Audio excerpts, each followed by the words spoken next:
My sister was always the favorite, and they made me invisible for years. I invited them to my wedding as one last chance. But they boycotted the event and sent me a $150K bill. Now they have a restraining order and never expected the legal consequences. I'm 27 years old.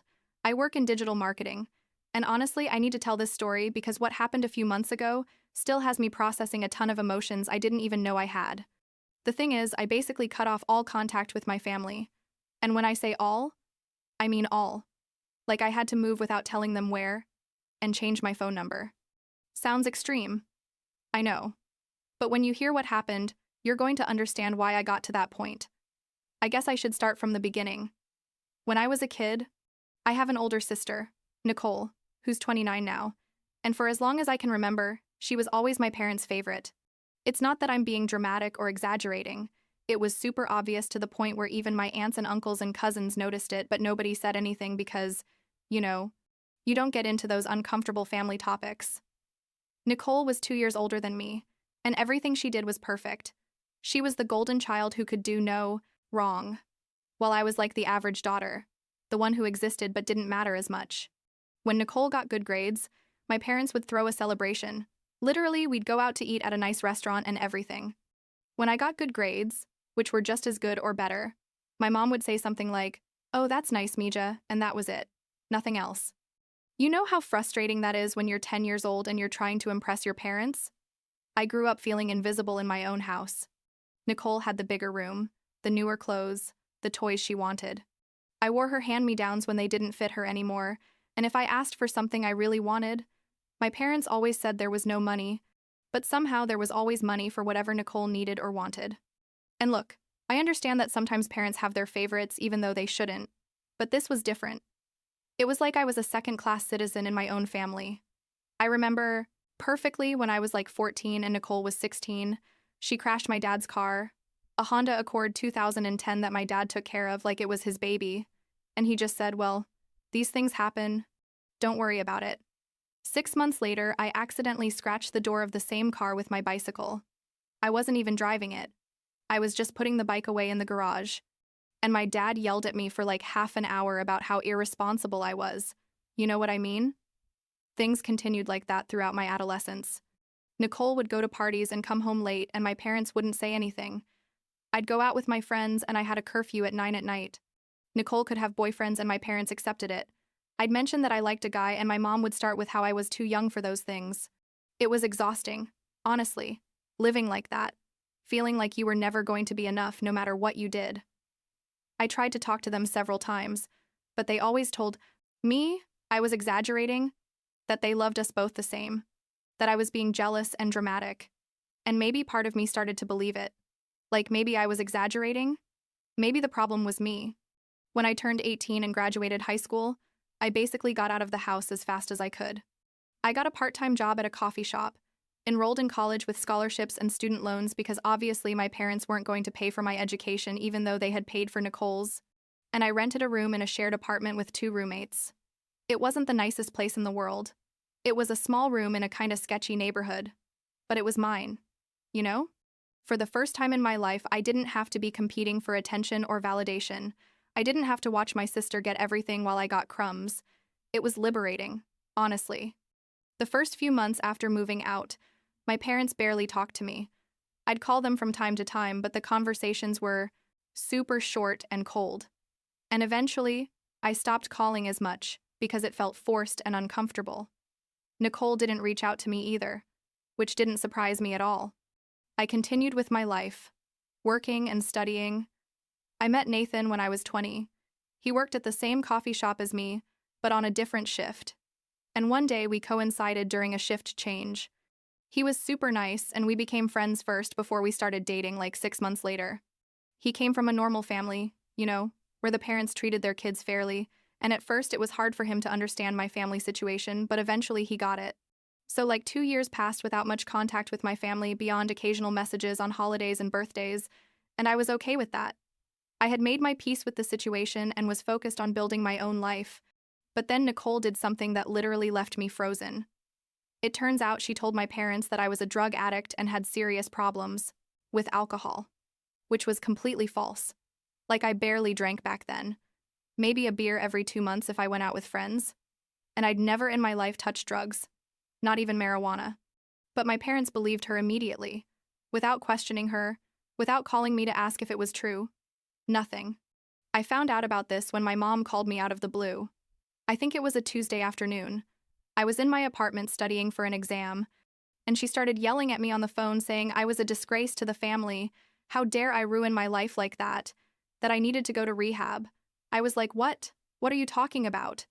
And that's when she told me that Nicole had told them about my supposed problem with drugs and alcohol. I tried to explain to her that none of that was true, that Nicole was lying. But my mom didn't want to listen. She told me, "Your sister has no reason to lie about something like this. She's worried about you." Can you believe it? Nicole, who had barely talked to me in 2 years, was supposedly worried about me. It was obvious she was making things up to make me look bad, but my parents preferred to believe her lies rather than listen to my side. That call ended with my mom saying they didn't want to hear from me until I got help for my non-existent problems. And I told her that wasn't a problem. They could go on with their lives without me because clearly they'd never cared anyway. I hung up the phone and started crying.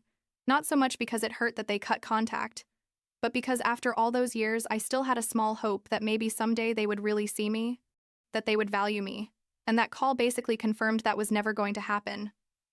I spent 2 years without talking to them at all. No calls, no messages, nothing. Nicole didn't contact me either, which was honestly a relief because I didn't want to deal with her toxicity. During that time, I finished my degree, got a decent job in digital marketing. Nathan and I moved in together to a nicer apartment, and things were going well. Not that my life was perfect. I had my problems like everyone else, but it was my life and I was in control of it. Then, when I was like 24, my dad had a health issue and ended up hospitalized. It was something with his heart. I don't remember exactly what, but it was serious. My aunt, my mom's sister, called me to tell me what had happened and asked if I was going to the hospital. Part of me didn't want to go. Honestly, after everything that had happened, I felt like I didn't owe them anything. But another part of me, the part that was still their daughter despite everything, I needed to go. So I went to the hospital. The thing is, when I got there, my mom was there and Nicole too, and it was super awkward. My mom saw me and started crying, saying she thought she'd never see me again, that she thanked God I was there. She didn't mention anything about Nicole's false accusations, didn't apologize, nothing, but I decided not to bring it up because my dad was in intensive care and it wasn't the time. Nicole looked at me with that face she always had, like she was better than me, but she didn't say anything either. My dad recovered after like 2 weeks in the hospital. He had to make lifestyle changes and all that, and during that time I went to visit him often. My parents started acting like the last 2 years hadn't happened, like everything was fine between us, and I let it happen because, I don't know, I guess part of me wanted to believe things could be different. How naive I was. Honestly, after my dad got out of the hospital, I found out my parents were going through serious financial problems. My dad hadn't been able to work because of his health, and the medical bills were super high even though they had insurance. My mom worked but didn't earn enough to cover everything. I make decent money at my job. I'm not a millionaire or anything, but I do okay. So I started helping them with money. I'd send them like $500 a month to help with rent and expenses, sometimes more if they needed something specific. Nathan wasn't too convinced it was a good idea because he knew the whole story, but he supported me because he knew I felt it was the right thing to do. During that year, things were relatively calm. I kept helping them financially. I'd visit them from time to time. It was like we were rebuilding some kind of relationship, even though it was still kind of weird and forced. Nicole didn't live with them. She had moved in with her boyfriend to an apartment in another part of the city, and I barely saw her, which was perfect for me. And then, after our 4th anniversary, Nathan proposed to me. It was super sweet. He did it at our house. Nothing ostentatious, but very meaningful and personal. Obviously, I said yes. We were super excited. We started planning the wedding for like 8 months later. It was a small wedding. Nothing too elaborate. Just like 50 people. Close. Family and friends. Obviously, I invited my parents and Nicole because, well, they were my family. And despite everything, I wanted them there on such an important day for me. The months of preparation were chaotic, like all weddings are. Choosing the venue, the menu, the flowers, all that stuff. My parents didn't contribute anything financially to the wedding, which didn't surprise me. Nathan and I paid for everything. A month before the wedding, I confirmed with my parents that they were going to come and they said yes, that they'd be there. Nicole confirmed too. Everything seemed to be fine. The day of my wedding arrives. A beautiful Saturday in spring. I was nervous but super happy. You know? It was my day. I was going to marry the love of my life, surrounded by the people who mattered to us. The ceremony was at 4 in the afternoon. Around 3:30, my aunt asked me if I'd seen my parents because she hadn't seen them arrive, and I told her maybe they were on their way or already, seated at the venue. But then the ceremony started and I looked toward where my parents should have been sitting, and they weren't there. I went ahead with the ceremony because I wasn't going to ruin my wedding waiting for them, but inside I was destroyed. Literally, I felt a knot in my stomach. After the ceremony, I checked my phone and I had a message from my mom that basically said, "Sorry, Mija, but Nicole organized a brunch for today and we can't miss it. We love you. Congratulations on your wedding." A brunch. A damn brunch. It wasn't anything important. It wasn't Nicole's birthday or anything special. It was literally a casual brunch she organized, and my parents decided it was more important to go to that than to my wedding. Nicole didn't even send a message. She just didn't show up. I was like, is this really happening? Nathan was furious when he found out. He wanted to call them and yell at them, but I asked him not to because I didn't want more drama on my wedding day. I tried to enjoy the rest of the celebration. I smiled in photos. I danced. I cut the cake. I did everything you're supposed to do. But inside, I was broken. My friends and other relatives kept asking me why my parents hadn't come, and I had to make up excuses because I was embarrassed to admit the truth. That night, after everything was over, I broke down. I told Nathan I was done with them, that I was never going to talk to them again, that they had crossed the line and there was no going back. He hugged me and told me he supported me in whatever I decided, that it was my decision and he was going to respect it. The next day, before we left on our honeymoon to Cancun, Wade had everything paid for months. I sent a message to my parents telling them they had made their choice and I was making mine, that I didn't want to hear from them again, that they should forget I existed just like they had forgotten about me my whole life. I also told them that obviously I was going to stop sending them money, that if Nicole was so important, they could ask her to help them.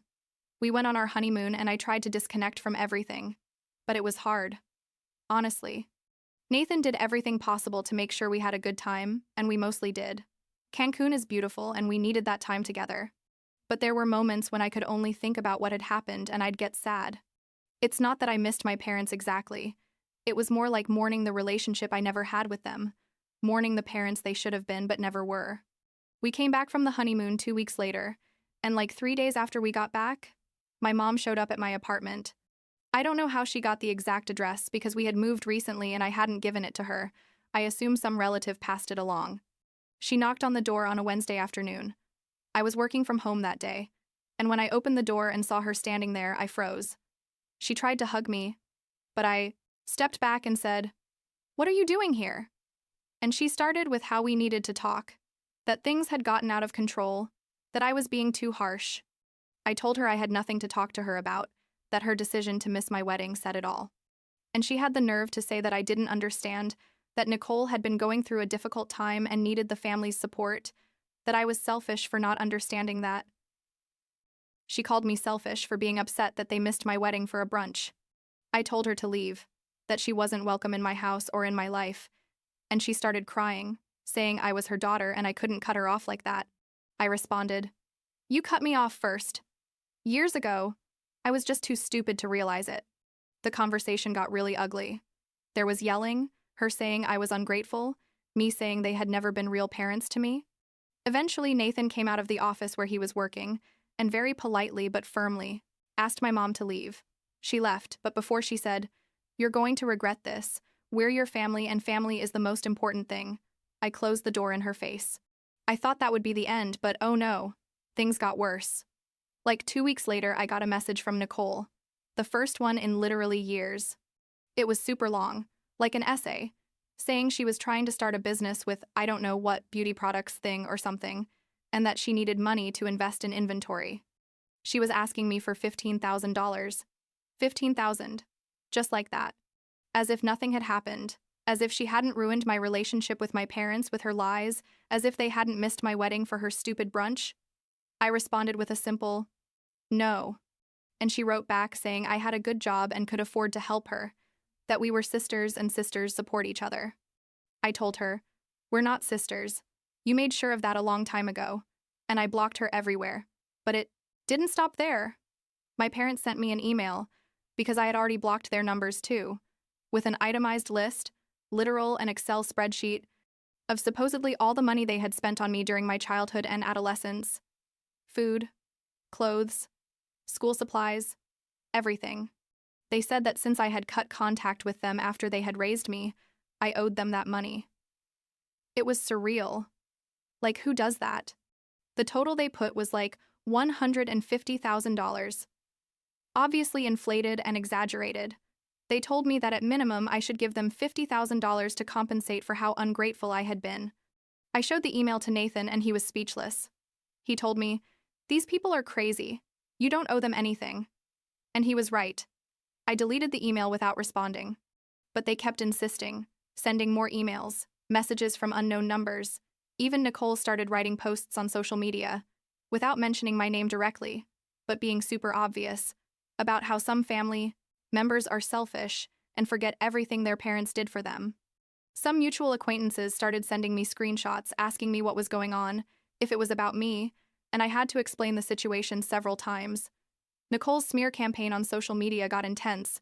She'd post things like, "It's sad when someone in your family chooses money over blood," or when someone turns their back on you after you raised them with love and sacrifice. As if she had raised me. She's 2 years older than me.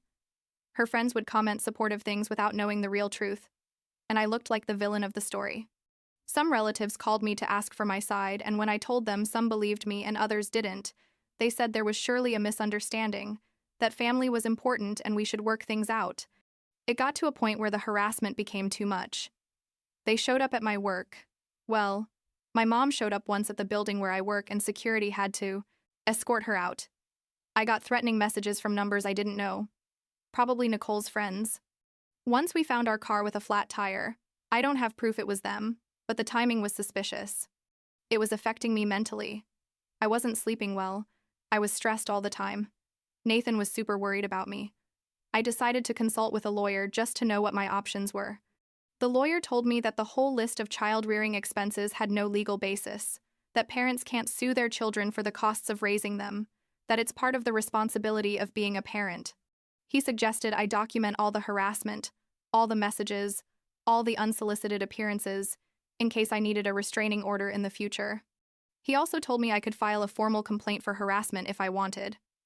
Things escalated when Nicole and my mom showed up at my apartment again, this time together, knocking on the door and yelling from outside. I was alone, Nathan was at work, and I had to call the police. The officers arrived and asked them to leave, explained to them that if they kept showing up uninvited, they could be arrested for harassment. My mom was crying, saying she just wanted to see her daughter. Nicole was yelling that I was a bad person. It was horrible.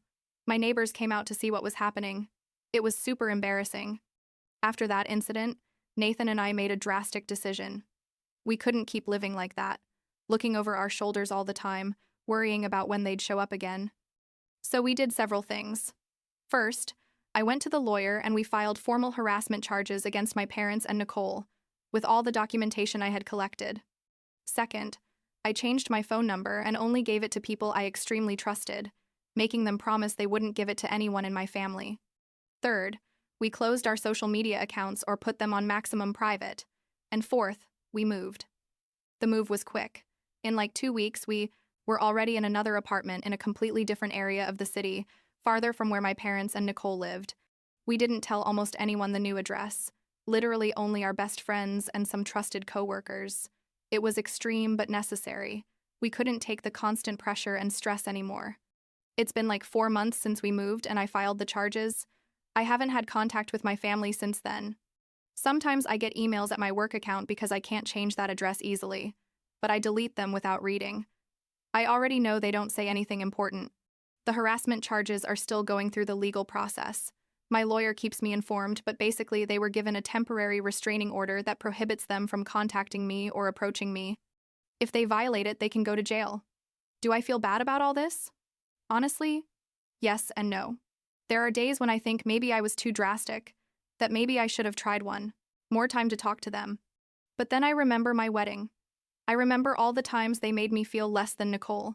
I remember the lies, the harassment, the Excel spreadsheet with child-rearing expenses, and I know I made the right decision. You can't have a relationship with people who fundamentally don't respect or value you. It doesn't matter if they share your blood. Nathan has been my rock through all this. There are days when I feel guilty, when I think if I'm a bad daughter for cutting off contact completely, and he reminds me of everything that happened, reminds me I don't owe them anything, that parents have the responsibility to love and support their children unconditionally, and mine failed at that. He tells me that the family you choose is just as valid as blood family, and that our life together is what matters now. I started therapy like 2 months ago to process all this, and it's helped a lot. My therapist has told me it's normal to feel guilt, even when you know you did the right thing, that it's part of the healing process. I'm working on letting go of that guilt, on accepting that some relationships are toxic, no matter how much you want them to work. Last week, Nathan and I were cooking together in our new apartment. Something simple, just pasta, and I realized I was smiling for no particular reason. That hadn't happened to me in months, smiling just because, without carrying that constant weight of family drama. I told Nathan, I think I'm finally at peace with everything. And he hugged me and said, you deserve it. And maybe he's right. Maybe I do deserve peace. I deserve a life without toxicity, without having to constantly prove my worth to people who are never going to appreciate me. I don't know what will happen in the future. If someday my parents will understand the damage they did. Probably not. But that's not my problem anymore. My life is here, with Nathan, building something new, something healthy, and that's enough.